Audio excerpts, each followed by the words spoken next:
ہے تو جا کر سامنے والے کے لیے دو چار ان کے ذلت بھرے جملے ان کے لیے بولے جاتے ہیں. آج چھوڑ کر عوام الناس سے پوری محفل میں حضرت کی موجودگی میں حضرت کے مزار پاک کا واسطہ دے کر علماء کی مبارک موجودگی میں مصطفی رضا کا یتیم الشان پیغام آپ کے لیے ہے. چھوڑ کے جھگڑے جھنجٹ اور برباد ہونے کے لیے آپ کے پاس کچھ نہیں بچا ہے. ساری چیزیں تباہ ہو گئی. آپ کے بچے مارے جاتے, شرم نہیں آتی. بیٹیوں اور بیٹیوں کی عزتیں لوٹی جاتی اور آپ صاحب اپنے لوگوں کے چکر میں پڑے ہیں. یہ وہ ہے, وہ ہے, وہ ہے. یہ کیا پیر صاحب کے چکر میں پیر صاحب کی بات لا کر آپ آپس میں لڑ کے اپنے کو کاٹ کے اپنے سماج کو آپ نے الگ کر لیا ہے. نہیں, رشیدی, رضوی, خانقاہی, اشرفی, برکاتی, رضوی, نقشبندی, یہ ساری چیزیں ہیں مگر بات کی ہے ہمارے لیے مرکز نگاہ ہماری جہاں پہ جا کے ٹھیک ہے اسی کو مسئلے کے اعلیٰ حضرت کہتے ہیں. ہمیں رضویت سے مطلب نہیں, ہمیں اشرفیت سے مطلب نہیں, ہمیں نقشبندیت سے مطلب نہیں, ہمیں برکاتیت سے صرف اتنا مطلب ہے کہ صاحب خانقاہ برکاتیت سے منسوب ہے. ہمیں رضویت سے صرف اتنا مطلب ہو کہ یہ صاحب خانقاہ رضویت سے مرید ہے. ہمیں اشرفیت سے صرف اتنا مطلب ہے یہ صاحب مقتول سمنہ کی چوکر سے منسوب ہے. اس سے زائد ہماری اس سے کوئی بات نہیں, کوئی مطالبہ نہیں. کوئی کسی پیر کو مانے, کوئی کسی خانقاہ کو مانے, ہیں تو ہمارے ماننے والے. ہاں, کوئی ایک چیز اگر جھگڑے کی وجہ بنے تو آپ صرف مسلک کو جھگڑے کی وجہ بنائے, مسلک کو بحث کی وجہ بنائے. اگر مسلک کی اعتبار سے برکاتی کے اندر مسلکیت مسلک کے اعلیٰ حضرت ہے, اشرفی اگر مسلک کے اعلیٰ حضرت کا پیروکار, نقشبندی مسلک کے اعلیٰ حضرت کا پیروکار, تو مسلک کے اعلیٰ حضرت کو ماننے والا اشرفی ہمارا بھائی, مسلک کے اعلیٰ حضرت کو ماننے والا برکاتی ہمارا بھائی, مسلک کے اعلیٰ حضرت کو ماننے والا رضوی ہمارا بھائی.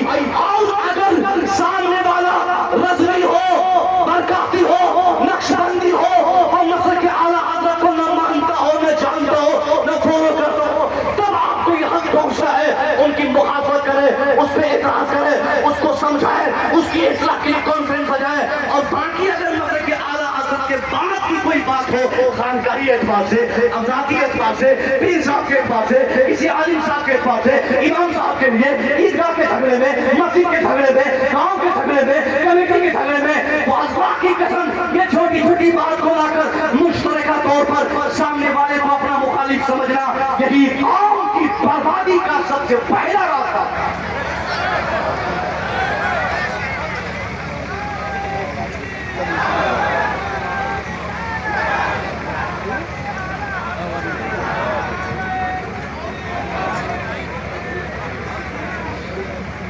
کیا آپ نے سمجھ لیا, کیا کیا اب تک آپ لوگوں نے؟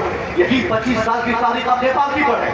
نیپال کا جلسہ 25 سال پہلے ہوتا, ہندوستان سے لوگ سائیکل سے, پیدل, کہاں سے, ہندوستان سے, سیتامڑھی سے, کون جگہ سے لوگ دوڑ کے آتے, وہاں جلسہ ہوتا, وہاں کوئی بزرگ آتے تو یہاں لوگ چلے جاتے. آج گاؤں کے لوگ نہیں آ پاتے, کیوں؟ کیونکہ ہم نے جلسوں کو نفرت کی جگہ بنا, ہم نے جلسوں کو اپنے لیے استعمال کیا, ہم نے جلسوں کو, ہم نے بزرگوں کے مسائل کو اجاگر نہیں کیا. چھوٹی سی بات ہمیں کہیں مل گئی, ہم اس پر اتر گئے, یہ ہمارا میٹر ہے نا, یہ ہم سمجھیں گے. آپ کو یہ حق نہیں پہنچتا ہے. عوام خالی ہوشیار ہوتی ہے, عوام الناس میں وہ مسائل کو لانا حقاً صاحب علم کی ذمہ داری نہیں ہے, جن کو حل کرنا عالموں کی ذمہ داری ہو. اس معاملے کو حل کرنے کے لیے عوامی سطح پہ آنا ہی حرام ہے. اس لیے آپ سے میرا مطالبہ ہے, آپ یہ سب دنیا میں مت کریں. ہمارے علماء سنیں, ہمارے علماء کے پاس سارے دلائل ہیں, ان کے پاس سارے جوابات ہیں, ان کے پاس ہر معترضین کے اعتراض کے ایک ایک جملے کا جواب ان کے پاس ہے. آپ کو صرف ایک سچا پکا سنی شہید عقیدہ مسلمان بن کر اپنی کامیابی اسی راہ میں تلاش کرنی ہے. آپ کو عالموں کی عزت کرنی ہے, عالم کی عزت ہے کہ عالم. میں ایک بات کہوں, یہ ہم سے کیسے گوارا ہوگا کہ سرکار زاہد ملت کی بات ہو اور زاہد ملت کی کسی شاگرد کی مخالفت ہو جائے؟ حضور زاہد ملت کے کسی ایک شاگرد کی مخالفت, حضور زاہد ملت کی زندگی پر کہ حضور آپ کی تربیت میں کوئی کمی تھی کیا کہ آپ کی دستگاہ سے فیض یافتہ اتنا خطاب کیسے ہو گئے؟ یہ تو سوچیں کم سے کم جس آدمی کو میں پڑھاؤں وہ پڑھ نہیں پائے تو کمی ہمارے اندر ہوتی ہے. ہم بہار گورنمنٹ امپلائڈ ہیں,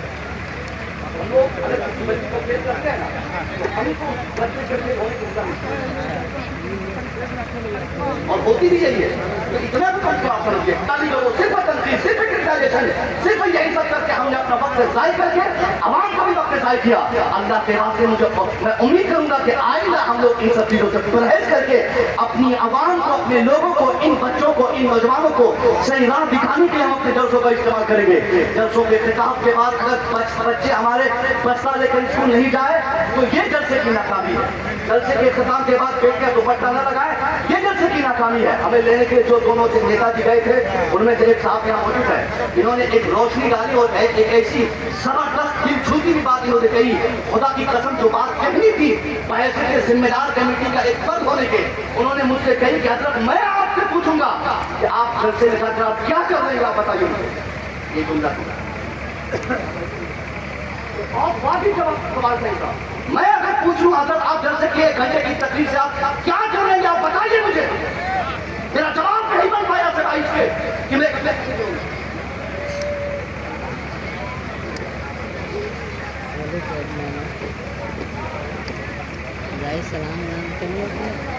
یعنی ایک عالم کو پوچھنا چاہیے آپ کو سوچنا چاہیے کہ جس عالم کو میں بلایا ایک گھنٹہ کی تقریر میں ان سے کروائی اس ایک گھنٹہ کی تقریر سے ہمیں کیا درس ملا. یہ جب تک اس پر انڈیکیشن نہیں کریں گے وہ جلسے کی تب تک کامیابی نہیں ملے گی. آپ کو مجھے امید ہے کہ کل صبح آپ میں سے کمیٹی کے سارے لوگ بیٹھ جائیں گے. کوئی رسید کا حصہ مانگیں گے, کوئی جلد نمبر 5 کا حصہ مانگیں گے, کوئی جلد نمبر 3 کا حصہ مانگیں گے, کوئی بولیں گے فلانے علاقے کا حساب کس کے پاس ہے, کوئی کہیں گے کھانا کھلا کر بچنے والے پیسے کہاں ہیں, کوئی کہیں گے صاحب نذرانے کے بچے پہ پیسے کہاں ہے.